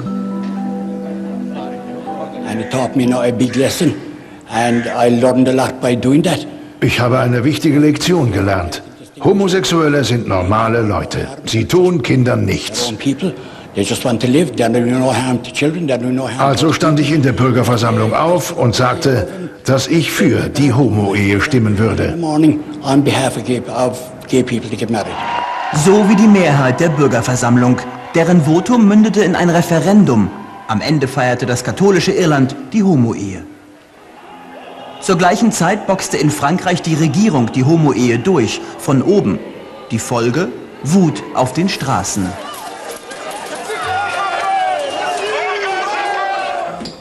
Beteiligung, Mitsprache und Einfluss. Für Finbar das Beste, was ihm passieren konnte. In der Bürgerversammlung sitzen normale Menschen. Wir Bürger und unsere Meinungen sind da wichtig und werden angehört. Dafür müssten Politiker nur den Mut haben, sagt Finbar, einen Teil der Macht in die Hände ihrer Bürger zu legen.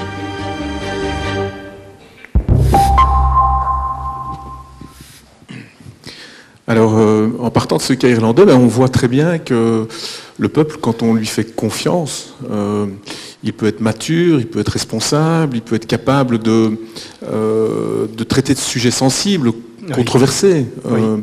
Et donc, c'est inspirant pour vous, cet exemple irlandais? Oui, c'est un exemple incroyable. Et en fait, cette année, ils ont fait un autre processus sur plusieurs thèmes constitutionnels, parce que le mariage homosexuel n'était non seulement illégal, c'était inconstitutionnel. La constitution irlandaise a été écrite par l'évêque de Dublin dans les années 20. Et maintenant, ils ont fait un processus pareil sur l'avortement. Et là, il y a aussi les 99 tirés au sort ont recommandé un changement de la constitution. Le Parlement l'a accepté. Il y a eu un référendum par après. Et le résultat a été que ça reste toujours dans la Constitution, mais les conditions ont changé. Donc c'est devenu plus facile pour avoir un avortement. Et c'était extrêmement débattu en Irlande. L'Église catholique, les femmes qui ont dû aller en Angleterre, les femmes qui ont essayé de faire des avortements chez eux à la maison dans des conditions difficiles et tout ça. Mais voilà, un thème compliqué, controversé, a été discuté de façon adulte, avec un résultat qui est ni un extrême à gauche ni un extrême à droite, mais c'est un résultat avec lequel le peuple irlandais peut vivre. Et voilà, je pense que c'est vraiment impressionnant. Si le Premier ministre irlandais, parce que c'est lui qui aime beaucoup ce genre de processus, il est très ouvert, si le Premier ministre irlandais avait dit les partis politiques vont décider, ils allaient être influencés par les prochaines élections. Ah, si on décide ceci, on va peut-être perdre quelques votes. Donc il y aura toujours le calcul électoral. Et deuxième alternative, si ce n'est pas la particratie, c'est le référendum. Il y aurait eu une campagne extrêmement binaire, polarisante, comme avec le Brexit en Angleterre. Si vous voulez diviser votre société en deux pour une décennie, faites un référendum sur l'avortement ou sur le Brexit. Voilà, c'est idéal. Hein, le référendum, le peuple s'exprime, mais en fait le peuple se divise. Et c'est les partis politiques qui tirent des deux côtés. Et donc l'Irlande, le Premier ministre irlandais a eu la sagesse de dire particratie, non, référendum, non, tirage au sort. Soyons adultes. Traitons nos citoyens comme des adultes. Et alors, ce qui est intéressant, c'est aussi parce que parfois on a caricaturé parfois les modèles que vous défendez en disant c'est la démocratie tombola, ou on voit très bien que c'est complémentaire avec le processus démocratique actuel, puisque c'est un tirage à panel qui vient en complément, qui est éclairé par des experts aussi, et donc ce sont des modèles mixtes. Ce sont des modèles mixtes et qui aident nos leaders, qui aident nos dirigeants à diriger. Parce que ça leur montre quand tu es dirigeant, comment est-ce que tu vas savoir ce que le peuple veut? Il hurle sur Facebook, il y a un sondage qui dit non, et il y a les élections. Mais le dialogue mature entre les citoyens et l'homme ou la femme politique n'a jamais lieu. Et donc ce genre de modèle, et donc ce qu'on voit en Irlande, ils sont en train de faire ça régulièrement, mais ce serait encore plus intéressant d'en faire une caractéristique permanente du système irlandais. Et il y a des villes, maintenant il y a une ville en Pologne, la ville de Gdansk, fait ça avec une régularité incroyable. C'est presque devenu à côté du conseil communal de la ville, le conseil urbain de la ville de Gdansk. Et il y a tout le temps, il y a des groupes de citoyens qui sont tirés au sort, qui viennent discuter. C'est bien. Mais vous préconisez même, peut-être pourquoi pas, on a réfléchi beaucoup sur la réforme du Sénat en Belgique, 60 sénateurs actuellement, 50 qui sont issus des entités fédérées, donc on l'a vidé finalement de sa substance un peu, et vous dites, c'est un endroit idéal pour créer une chambre supplémentaire, tirée au sort, avec, complémentaire avec... Oui, ce serait mon idée, qu'on garde les deux chambres, le système bicaméral, et que dans le Parlement, il y aurait des citoyens élus, avec leurs compétences et tout ça, et dans le Sénat, il y aurait des citoyens tirés au sort. Ceux qui sont tirés au sort vont être moins compétents, c'est vrai. Le postier, là, c'était pas un politicologue ou un juriste, mais le grand avantage de ceux qui sont tirés au sort, c'est qu'ils sont libres. Ils ne doivent pas gagner les prochaines élections. Et donc, à quoi bon avoir un Parlement avec des gens intelligents si leur intelligence ne sert pas à grand-chose? C'est vrai, hein? On l'a vu à la télévision. Allez, moi, j'aimerais bien que nos dirigeants élus aient un apport d'une chambre tirée au sort pour qu'ils arrivent à trancher.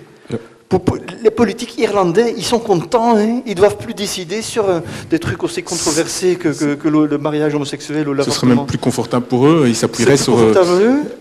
Mais alors, on vous rétorque, David, parfois que les citoyens ne sont pas toujours motivés, ils n'ont pas envie d'être à la fois gouvernants et gouvernés, que ce seront ceux qui seront tirés au sort dans les assemblées qui sont parfois les plus bavards, qui vont prendre l'ascendant. On reproche aussi que dans la question du consensus, il y a aussi une inégalité de parole, de compétences. Et donc, il faut trouver des mécanismes pour permettre cette délibération, qu'elle soit apaisée, constructive, etc. Il y a deux choses très importantes. Si tu travailles avec un tirage au sort et on le met ensemble dans une salle ici, ça ne marcherait pas.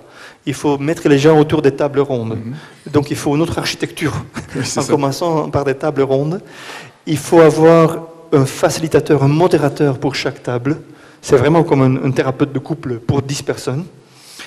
Et il faut avoir une documentation riche, nourrie, objective et équilibrée. Et ce qui est souvent le cas dans les processus qui durent plus longtemps, comme en Irlande, ce sont les participants eux-mêmes qui choisissent leurs experts. Donc ce n'est pas le gouvernement qui va dire « voilà, vous avez le droit de décider et on va vous envoyer les experts que nous, on aime beaucoup ». Parce que là, ce sera encore la manipulation de la part des élus. Et je connais par exemple un processus très important qui a eu lieu en Australie, c'est intéressant. L'Australie du Sud, qui est un État fédéral en Australie, c'est un État qui est essentiellement, c'est du désert. Donc il n'y a pas beaucoup des atouts économiques. Ils avaient la chance de devenir le dépôt mondial pour les déchets nucléaires. Parce qu'un désert, ça ne sert à rien, sauf pour stocker vos barils de plutonium. Et donc, même chose, particratie, impossible de trancher, référendum, ça allait diviser, et le résultat allait être voté avec les tripes et pas forcément avec le cerveau. Et donc, là aussi, ils ont tiré au sort 300 personnes qui se sont vues pendant plusieurs week-ends. Et le deuxième week-end, ils ont dit, le premier week-end, ils ont dit, qui sont les personnes dont on a besoin pour trancher cette décision. Donc c'est eux-mêmes, c'est les citoyens eux-mêmes qui ont choisi les experts, les géologues, les économes, certains politiques, les experts, bien sûr, en énergie nucléaire, des experts internationaux. Voilà, c'est les citoyens eux-mêmes. C'est très important. Une architecture appropriée, table ronde, une facilitation professionnelle. Et ce n'est pas un politique, c'est quelqu'un qui est neutre, qui donne la parole à tous et à toutes. Et puis, une documentation équilibrée. Et là, on voit, et toutes les expériences le montrent, que même avec une salle qui est moins éduquée, on est capable d'arriver à des conclusions plus vite, plus intelligemment, et parfois tout simplement des solutions meilleures que le système particratique actuel est capable de faire. Pourquoi est-ce qu'on ne le fait pas? Mais oui, c'est ça, avec un avantage supplémentaire que vous évoquiez, qui est la conscience aussi de l'intérêt général, du bien commun. Oui. Il y a eu le cas de l'Islande, je pense, oui, où il y a eu cette réflexion autour de patrimoine naturel, les ressources de l'île ont été, grâce à ce processus aussi, défendues. L'Islande a réécrit sa constitution avec 25 citoyens non professionnels, des politiques non professionnels. Il y a eu deux expériences récentes incroyables, des recherches académiques, avec est-ce que des citoyens tirés au sort sont-ils capables de prendre des décisions sur la vraie longue durée? Et la question était très claire, est-ce que vous êtes prêts à payer un certain prix pour une décision à condition que vos petits-enfants vont en profiter? Il s'agissait du réchauffement climatique.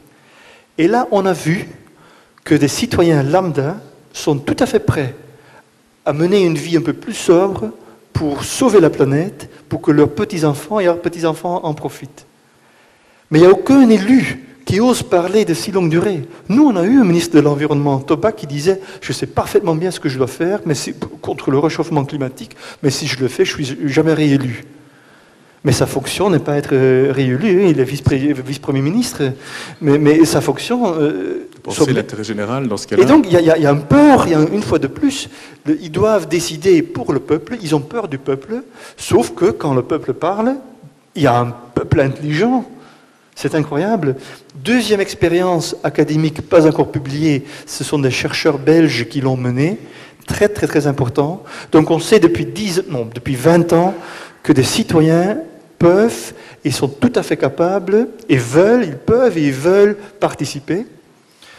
Deuxième constat, et c'est vraiment neuf, on ne regarde plus le résultat des délibérations, les résultats des recommandations.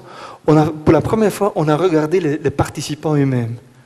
Il s'avère qu'un citoyen qui a participé dans un processus participatif en sort heureux. C'est peut-être curieux, mais la politique, c'est censé rendre les gens heureux. Le monsieur Finbar, il a donné, je ne le connais pas personnellement, mais il a donné des autres... C'était le moment de sa vie. Bien sûr. C'était le moment de sa vie. Pour la première fois, lui, il s'est senti pris au sérieux. Il a pu exprimer sa rage qui date de plusieurs décennies. Il a été violé. Et voilà, il a pu partager ça. Et il paraît, j'étais pas là, mais on a vu les images, et quand il s'est mis debout dans le week-end décisif où il fallait vraiment trancher, il s'est mis debout, il a écouté, il a dit, voilà, il a raconté son histoire, il a dit, malgré ce que j'ai vécu, je pense qu'il faut voter pour le mariage homosexuel. Et à sa table ronde, il y avait un monsieur avec des cheveux roses, je crois, et une boucle d'oreille à côté. Et ils sont toujours des amis.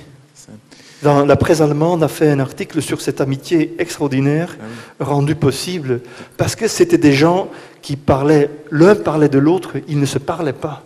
Un peu comme les Flamands et les Wallons. Hein. Mais alors précisément, donc, en parlant de joie et de curiosité, vous avez donc été à l'initiative avec d'autres du G1000. Donc, une formidable école démocratique, hein, vous avez dit, qui vous a apporté énormément de choses. Et qu'est-ce qui précisément, dans cette expérience temporaire, voilà, avec des résultats partiels, tout ce qu'on veut, mais il y avait cette joie de délibérer, de faire corps, de faire démocratie ensemble. Ah oui, c'était très en salle. Il y a des gens qui m'ont dit, il y a quelqu'un qui est venu me dire à la fin, c'est la plus belle journée de ma vie après la naissance de ma fille. Je ne savais pas que j'allais être aussi responsable de ce bonheur que sa fille, mais c'est incroyable. Mais le fait, j'ai parlé de l'humiliation, c'est le contraire. Le fait d'être respecté, d'avoir son mot à dire, pas d'avoir raison. Il y a un monsieur qui est venu me dire à la fin, qui dit, voilà, je n'étais pas d'accord sur ce qu'on a décidé sur la question de la migration, mais j'étais d'accord avec le processus, donc j'accepte. Magnifique. Mais c'est ça, vivre en démocratie.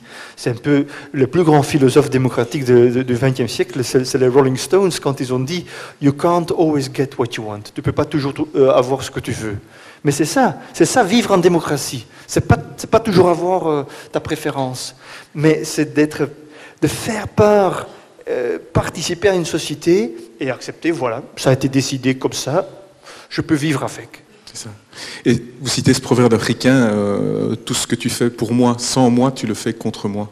Donc, oui, c'est ça. C'est cette idée de dire il faut le faire avec moi. Oui, c'est ça. Et peut-être aussi, et avant tout doucement de glisser vers nos conclusions, il y a encore un bouillonnement démocratique toujours en cours pour l'instant. Rien que pour citer ces deux mouvements, il y a La Voix est libre, qui est un mouvement qui prêche aussi pour réenchanter la démocratie. Et puis il y a le mouvement Agora, que vous connaissez aussi, peut-être en toucher un mot, ils veulent là aussi partir du tirage au sort, peut-être obtenir un élu à Bruxelles, parce qu'ils ont vu la petite faille du système. Oui, c'est ça. Il y a à peu près 35 listes maintenant pour dimanche qui vont essayer de faire une brèche dans le système particratique, des listes citoyennes.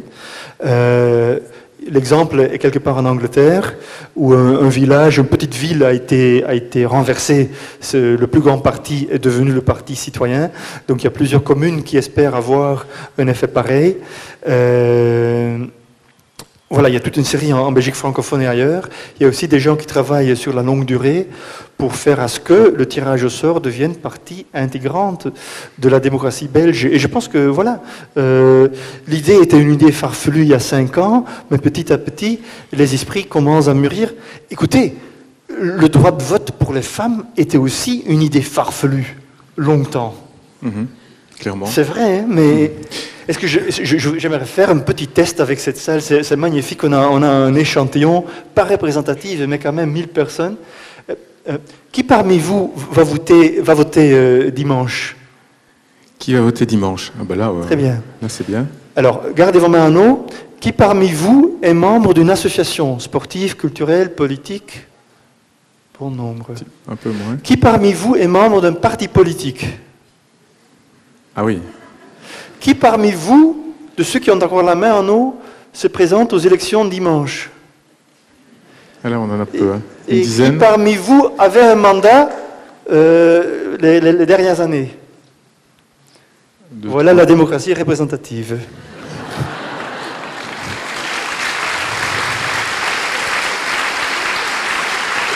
Encore une question. Si vous recevrez une lettre du Premier ministre, pas irlandais mais belge, qui vous invite à venir parler sur un thème, qu'est-ce qu'on va dire? La migration, voilà. qui vous invite à venir 5 week-ends à Bruxelles. Tout sera payé pour vous et pour participer à une assemblée citoyenne. Qui parmi vous allait dire oui? Ah oui. Voilà. Voilà, réjouissant, merci. Ben, ça va tout doucement nous amener vers la conclusion. Vous dites, bon, le citoyen n'est ni un enfant, ni un client. Je crois que si on le traite comme du bétail électoral, il se comportera comme tel. Si on le traite en adulte, il se comportera comme tel. Alors à cette époque où effectivement la relation horizontale est installée partout, on l'a dit, c'est la fin des piliers, c'est la diffusion de la connaissance open source, c'est la gouvernance partagée. Enfin, je veux dire, la société, elle bouge très très vite. On n'a plus le temps d'attendre. Hein. Vous avez dit il y a une urgence. Et vous êtes aussi quand même inquiet, parce que vous dites la colère gronde quand même. Mais votre message est aussi positif. On l'a entendu, le peuple est capable de réfléchir, délibérer, prendre de bonnes décisions, défendre le bien commun. Alors vous dites, voilà, il faut lui faire confiance, lui redonner une réelle liberté, comme le disait. Votre conclusion par rapport à une soirée comme celle-ci, et moi je ferai la mienne après. La plupart des gens, la grande majorité des gens sont formidables. C'est aussi simple que ça. Alors, mais vraiment, c'est aussi simple que ça, oui. Moi, j'ai envie de terminer avec une citation de deux auteurs anglais que vous citez, Anthony Barnett et Peter Carty, qui ont fondé le site Open Democracy.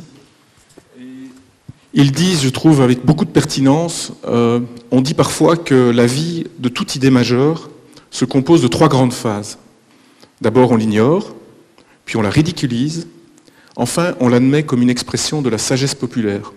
La sagesse populaire, mais aussi la voix de visionnaires comme vous, David Van Reebrouck, afin qu'elle puisse porter loin, partout, pour que notre démocratie, ce bien si précieux, puisse enfin être réenchantée. Merci pour cet entretien riche, fécond, et bonne soirée à vous. Merci Hugues Verzet, merci beaucoup.